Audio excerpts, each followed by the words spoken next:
എന്റെ പഞ്ചായത്ത് പോകുന്നത് തിരുവനന്തപുരം ജില്ലയിലെ പൂവച്ചൽ പഞ്ചായത്തിന്റെ വികസന പ്രവർത്തനങ്ങളിലേക്കാണ്. പ്രസിഡന്റ് സനൽകുമാർ ഉണ്ട്. നമസ്കാരം ശ്രീ സനൽകുമാർ. നമസ്കാരം. മലയോരവും താഴ്വാരവും ചേർന്നൊരു ഭൂപ്രകൃതിയാണ് പൂവച്ചൽ പഞ്ചായത്തിൻ്റെത്. ഒരു കാർഷിക മേഖലയാണ്. അതുപോലെ തന്നെ ആരോഗ്യ മേഖലയ്ക്ക് പ്രത്യേകം ഊന്നൽ നൽകിയ വികസന പ്രവർത്തനങ്ങളാണ് പഞ്ചായത്ത് നടപ്പിലാക്കി വരുന്നത്. ആരോഗ്യരംഗത്ത് എത്രത്തോളമാണ് പഞ്ചായത്തിന്റെ ഒരു ഇടപെടൽ ഉണ്ടാകുന്നത്? ആരോഗ്യ മേഖലയിൽ ഓരോ വർഷവും 80 ലക്ഷം രൂപയിലധികമുള്ള പ്രവർത്തനങ്ങളാണ് ഞങ്ങൾ പ്രോജക്റ്റിന്റെ ഭാഗമായി, പദ്ധതി വിഹിതത്തിന്റെ ഭാഗമായി മാറ്റിവെക്കുന്നത്. ഇതിനുപരിയായി പാലിയേറ്റീവ് കെയർ സംവിധാനം 361 പാലിയേറ്റീവ് രോഗികൾ നമ്മുടെ പഞ്ചായത്തിലുണ്ട്. കിഡ്നി ട്രാൻസ്പ്ലാന്റ് ചെയ്ത രോഗികൾ 8 പേരുണ്ട്. അങ്ങനെയുള്ള എല്ലാവരെയും സംരക്ഷിക്കുന്നതിന് വേണ്ടിയിട്ടുള്ള പ്രത്യേക പദ്ധതികൾ പഞ്ചായത്ത് ഏറ്റെടുക്കുന്നുണ്ട്.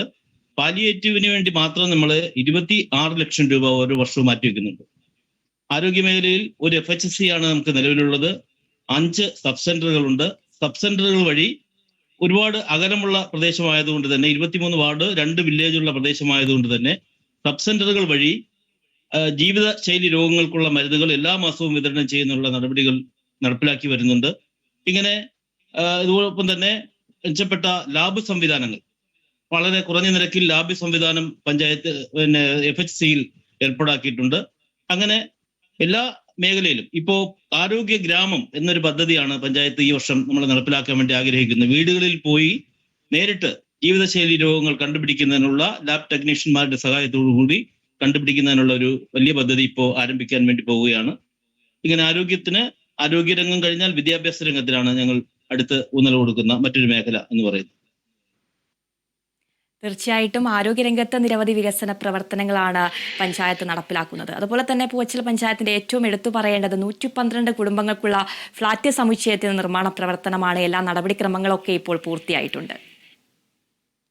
തീർച്ചയായും പന്നിയോട് ശ്രീ സുകുമാരൻ വൈദ്യർ പഞ്ചായത്തിന് സൗജന്യമായി നൽകിയ 2.25 ഏക്കർ ഭൂമി, ആ ഭൂമിയിൽ 112 കുടുംബങ്ങൾക്ക് വീടും അതുപോലെ തന്നെ അംഗൻവാടി, കളിസ്ഥലം എന്നിങ്ങനെ ഉൾപ്പെടെയുള്ള 3 ബ്ലോക്കുകളുള്ള 112 വീടുകളുള്ള ഒരു ഫ്ളാറ്റ് സമുച്ചയമാണ് ബഹുമാനപ്പെട്ട കേരള ഗവൺമെന്റിന്റെ സഹായത്തോടു കൂടി 25 കോടി രൂപയ്ക്ക് നിർമ്മാണം ആരംഭിക്കാൻ വേണ്ടി പോകുന്നത്.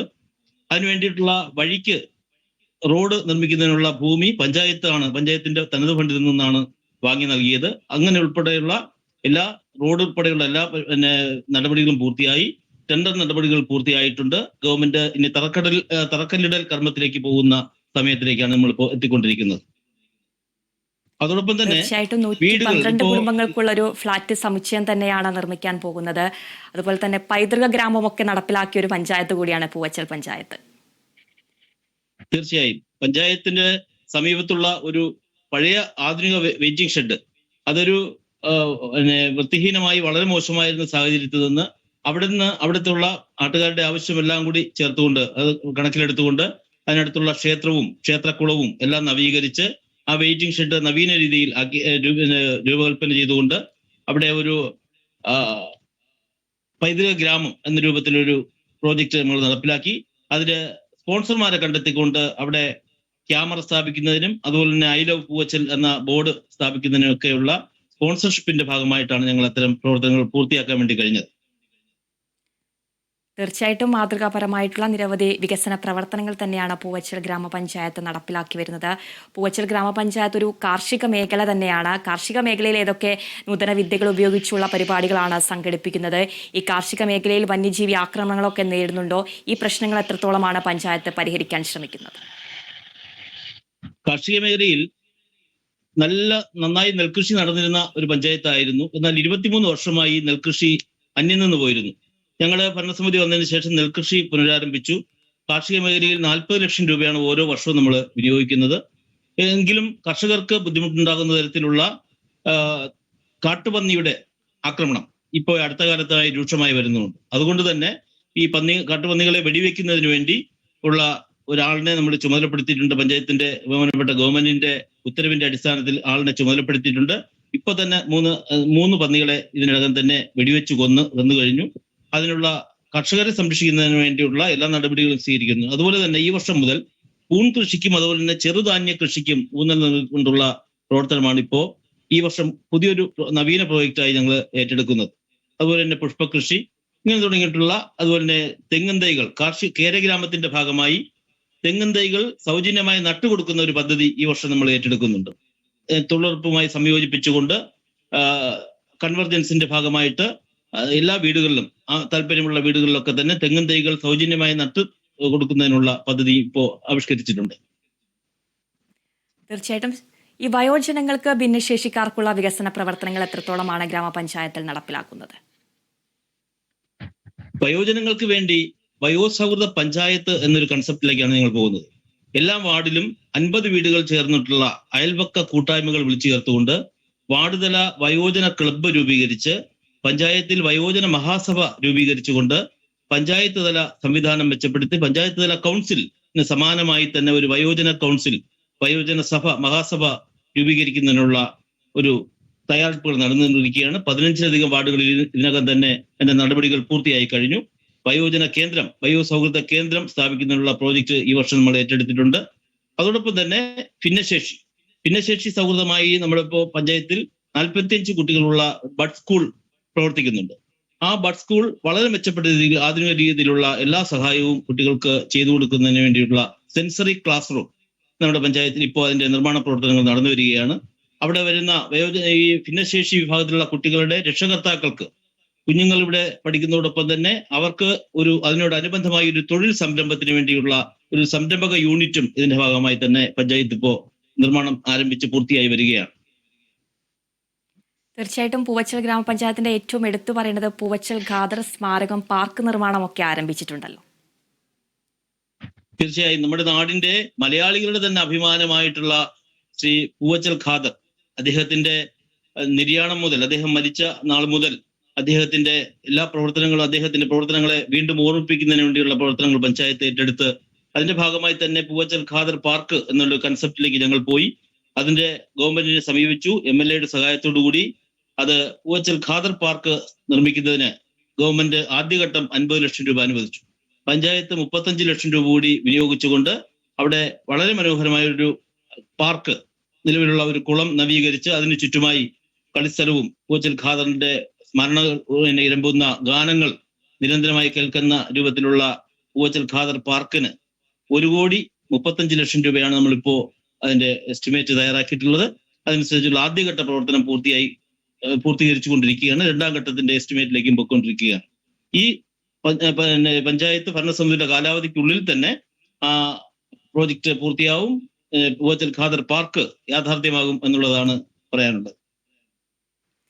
തീർച്ചയായിട്ടും നിരവധി വികസന പദ്ധതികൾ തന്നെയാണ് പൂവച്ചൽ ഗ്രാമപഞ്ചായത്ത് നടപ്പിലാക്കി വരുന്നത്.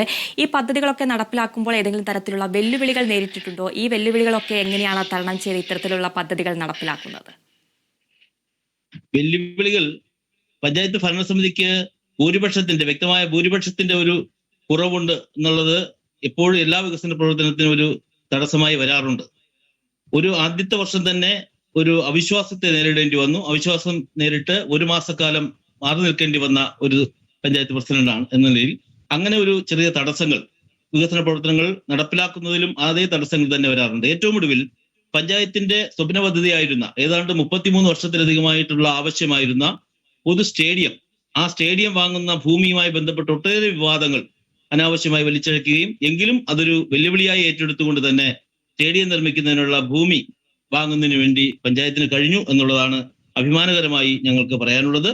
അതുപോലെ തന്നെ ചായക്കുളം എന്ന് പറയുന്ന പ്രദേശത്ത് നിരവധി വർഷങ്ങളായി 50 വർഷത്തിലധികമായി സ്വകാര്യ വ്യക്തികൾ കൈവശം വെച്ചിരുന്ന 2.5 ഏക്കർ ഭൂമി, അതും ഒട്ടേറെ വെല്ലുവിളികളെ നേരിട്ടുകൊണ്ടാണ് പഞ്ചായത്ത് ഏറ്റെടുത്ത് അവിടെ വയോജന കേന്ദ്രവും കളിസ്ഥലവും ഉൾപ്പെടെയുള്ള പദ്ധതികൾ നടപ്പിലാക്കാൻ വേണ്ടി പോകുന്നത്. ഇനി ഞങ്ങൾ നേരിടുന്ന മറ്റൊരു പ്രശ്നം എന്ന് പറയുന്നത് ഇവിടെ ഒരു ശ്മശാനമില്ല എന്നുള്ളതാണ്.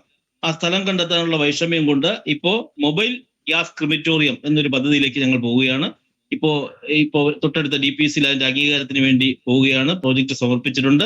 അത് യാഥാർത്ഥ്യമായാൽ സ്റ്റേഡിയത്തോടൊപ്പം തന്നെ അതിനുശേഷം ഉള്ള ഒരു ഏറ്റവും വലിയ പദ്ധതിയായ ശ്മശാനം എന്നുള്ളൊരു കൺസെപ്റ്റ് അങ്ങനെ താൽക്കാലികമായി പൂർത്തിയാക്കാൻ കഴിയും എന്നുള്ളതാണ് ഒരു പ്രതീക്ഷയായി മുന്നോട്ട് വെക്കാനുള്ളത്. തീർച്ചയായിട്ടും ഇനിയുള്ള ഭാവി വികസന പ്രവർത്തനങ്ങൾ എന്തൊക്കെയാണ്? നമ്മുടെ പഞ്ചായത്തിൽ സംരംഭകത്വ പരിശീലനവും അതോടൊപ്പം തന്നെ പുതിയ സംരംഭങ്ങൾക്ക് ഊന്നൽ നൽകിക്കൊണ്ടുള്ള പ്രവർത്തനവുമാണ് നമ്മളിപ്പോൾ ഏറ്റെടുത്തു വരുന്നത്. എന്റെ തൊഴിൽ എന്റെ അഭിമാനം പദ്ധതിയുടെ ഭാഗമായി 507 പുതിയ തൊഴിൽ സംരംഭങ്ങൾ ആരംഭിക്കാൻ വേണ്ടി ഞങ്ങൾക്ക് കഴിഞ്ഞിട്ടുണ്ട്. അതോടൊപ്പം തന്നെ നമ്മുടെ പ്രദേശത്ത് കഴിഞ്ഞ കാലങ്ങളിൽ ഏറ്റെടുത്ത് മുടങ്ങിപ്പോയ ചില പദ്ധതികളുണ്ട്. ഹോളോ ബ്രിക്ക് യൂണിറ്റ്, അവിടെ ഹോളോ ബ്രിക്ക് നിർമ്മിക്കുക എന്നുള്ളൊരു അസാധ്യമായ ഒരു കാര്യമായതുകൊണ്ട് അവിടെ ഇന്റർലോക്കും അതുപോലെ തന്നെ CIB ബോർഡ് നിർമ്മിക്കുന്നതിനുള്ള പുതിയ പദ്ധതി ഞങ്ങൾ ഏറ്റെടുത്തിട്ടുണ്ട്. അതുപോലെ തന്നെ കുട്ടികളുടെ വ്യക്തിത്വ വികാസത്തിന് വേണ്ടിയുള്ള കരിയർ ഗൈഡൻസ് സംവിധാനം ഉൾപ്പെടെ പട്ടികജാതി മേഖലയിൽ ജാലകം എന്നൊരു പ്രോജക്റ്റ് ഏറ്റെടുത്തുകൊണ്ട് അവിടെ പട്ടികജാതി മേഖലകളിൽ തന്നെ അവിടെ കരിയർ ഗൈഡൻസും അതുപോലെ തന്നെ യൂണിഫോംഡ് കോഴ്സുകൾക്ക് വേണ്ടിയുള്ള പരിശീലനവും അതിന്റെ കായിക പരിശീലനവും കരിയർ ഗൈഡൻസും ഉൾപ്പെടെയുള്ള സംവിധാനങ്ങൾ ഏർപ്പെടുത്തുന്നതിനുള്ള പ്രോജക്റ്റ് ഈ വർഷം പദ്ധതി ഇപ്പോൾ ആവിഷ്കരിച്ചിട്ടുണ്ട്. അപ്പൊ ഇങ്ങനെ തുടങ്ങി നമ്മുടെ 23 വാർഡുകളിൽ അംഗനവാടികൾ 43 അംഗനവാടികളാണ് നമുക്ക് നിലവിലുള്ളത്. അംഗൻവാടികളെല്ലാം സ്മാർട്ട് അംഗൻവാടികളാക്കുന്നതിന്, സചിത്ര അംഗൻവാടികളാക്കുന്നതിന് ഇപ്പൊ തന്നെ 15 അംഗൻവാടികൾ അത്തരത്തിലായി കഴിഞ്ഞു. ബാക്കി അംഗൻവാടികളോട് ഈ വർഷം അങ്ങനെ അത്തരത്തിൽ മാറ്റാനാണ് ആഗ്രഹിക്കുന്നത്. അതുപോലെ തന്നെ 1, 2, 3 ക്ലാസ് റൂമുകൾ സ്മാർട്ട് ക്ലാസ് റൂമുകളായി മാറ്റുന്നതിനുള്ള നടപടികൾ പൂർത്തിയായി വരുന്നുണ്ട്. ഇപ്പൊ തന്നെ 2ാം ക്ലാസ് വരെയുള്ളത് സ്മാർട്ട് ക്ലാസ് റൂമായിട്ട് മാറ്റിയിട്ടുണ്ട്. അതുപോലെ തന്നെ വിദ്യാഭ്യാസ മേഖലയിൽ പുതിയ കെട്ടിടങ്ങൾ, ഇപ്പൊ തന്നെ 5 സ്കൂളുകൾക്ക് പുതിയ കെട്ടിടങ്ങളുടെ നിർമ്മാണ പ്രവർത്തനങ്ങൾ നടന്നു വരികയാണ്. അതുപോലെ തന്നെ വർണ്ണക്കൂടാരം, 4 സ്കൂളുകളിൽ വർണ്ണക്കൂടാരം സ്ഥാപിക്കുന്നതിനുള്ള പദ്ധതികൾ വിദ്യാഭ്യാസ മേഖലയിൽ വിദ്യാഭ്യാസ വകുപ്പിന്റെ തന്നെ സഹായത്തോടുകൂടി അത് നടന്നു വരികയാണ്. ഇങ്ങനെ എല്ലാ മേഖലയിലും, വിദ്യാഭ്യാസ മേഖലയിലും അതുപോലെ തന്നെ ആരോഗ്യ മേഖലയിലും എല്ലാം ഊന്നൽ കൊടുത്തുകൊണ്ടുള്ള ഒരു സമഗ്ര വികസനമാണ്. അതോടൊപ്പം തന്നെ നമ്മുടെ നാട്ടിലെ ഏറ്റവും വലിയ പ്രശ്നമായ മാലിന്യ പ്രശ്നം പരിഹരിക്കുന്നതിന് വേണ്ടി നമ്മുടെ പഞ്ചായത്തിൽ 46 ഹരിതകർമ്മ സേനാംഗങ്ങൾ പ്രവർത്തിക്കുന്നു. അതോടൊപ്പം തന്നെ ഓരോ വാർഡിലും 3 മിനി MCFകൾ വീതം സ്ഥാപിച്ചിട്ടുണ്ട്. വീടുകളിൽ നിന്ന് ശേഖരിച്ചു കൊണ്ടുവരുന്ന മാലിന്യങ്ങൾ അവിടെ ശേഖരിച്ച് അവിടെ വെച്ച് സെഗ്രിഗേഷൻ നടത്തിയിട്ടാണ് MCFിലേക്ക് കൊണ്ടുപോകുന്നത്. MCFന്റെ തൊട്ടടുത്ത് തന്നെയുള്ള RRFൽ അത് ബെയിലിംഗ് യൂണിറ്റ് ഉണ്ട്, കൺവെയർ ബെൽറ്റ് സ്ഥാപിച്ചിട്ടുണ്ട്, സെഗ്രിഗേഷന് വേണ്ടിയുള്ള കൺവെയർ ബെൽറ്റ് സ്ഥാപിച്ചിട്ടുണ്ട്, ഷ്രെഡിംഗ് മെഷീൻ 2 എണ്ണം പ്രവർത്തിക്കുന്നുണ്ട്. അത്തരത്തിൽ അജൈവ മാലിന്യ സംസ്കരണത്തിന് വേണ്ടിയുള്ള വളരെ അതിവിശാലമായിട്ടുള്ള സംവിധാനം നമ്മുടെ പഞ്ചായത്ത് ഒരുക്കിയിട്ടുണ്ട്. അതുപോലെ തന്നെ എയറോബിക് കമ്പോസ്റ്റ് ബിന്നുകൾ 3 ഇടങ്ങളിൽ പ്രവർത്തിക്കുന്നുണ്ട്. അങ്ങനെ മാലിന്യ സംസ്കരണ രംഗത്ത് വലിയൊരു കുതിച്ചുചാട്ടമാണ് പഞ്ചായത്ത് ഇപ്പോ മുന്നോട്ട് പ്രവർത്തിപ്പിച്ചുകൊണ്ടിരിക്കുന്നത്. അതിന്റെ ഭാഗമായി തന്നെ പഞ്ചായത്തിനെ ഒരു സമഗ്ര വികസന സുന്ദര ഗ്രാമമാക്കി മാറ്റുക എന്നുള്ളതാണ് പഞ്ചായത്തിന്റെ കൺസെപ്റ്റ്.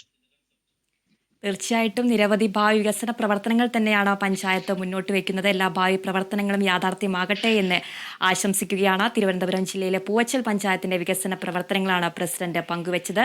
നന്ദി ശ്രീ സനൽകുമാർ.